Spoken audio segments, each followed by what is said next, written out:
سلام دوستان، امیدوارم حالتون خوب باشه، خوش باشین. امروز اومدم درباره انرژی رنگ ها صحبت کنم. شاید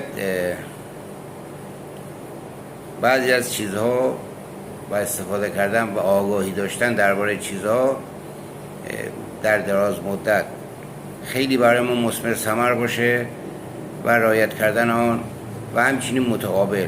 اگر آگاهی نداشته باشیم چطور از رنگ ها استفاده کنیم و رعایت نکنیم، در دراز مدت صدمات جبران ناپذیری به ما میزنه.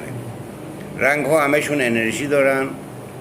اون جایی که لازم به توضیح هستش برای افراد عام، ببینید لباس زیر برای ما تأثیرات زیادی در تولید انرژی و مصرف انرژی دارن. سعی کنیم در خرید لباس زیر از رنگ‌های گوناگون، ببین رنگ‌های اصلی در تولید انرژی رنگ قرمز هستش، رنگ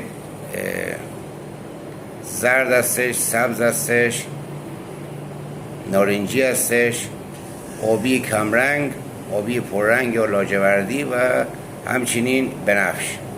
این 7 رنگ‌های اصلی در تولید انرژی هستن. میتونن برای تعادل رسوندن بدن ما و کنترل خیلی در دراز مدت کمک کنن. همچنین گفتیم متقابل، اگر رعایت نکنیم دلایل برون رفت از تعادل شاید رعایت نکردن در رنگ ها باشه. من اینجا لازم به توضیح هستش که اونایی که تولید البسه دارن، یه پیشنهادی براشون دارم.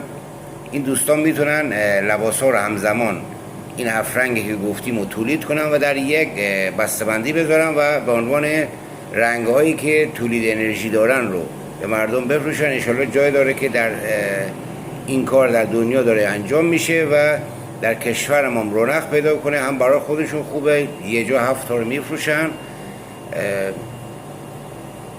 باور کنید امروزه همین الانی که ما داریم صحبت میکنیم در شهرهای بزرگ ایران فنگشویی داره در سطح دکترا تدریس میشه.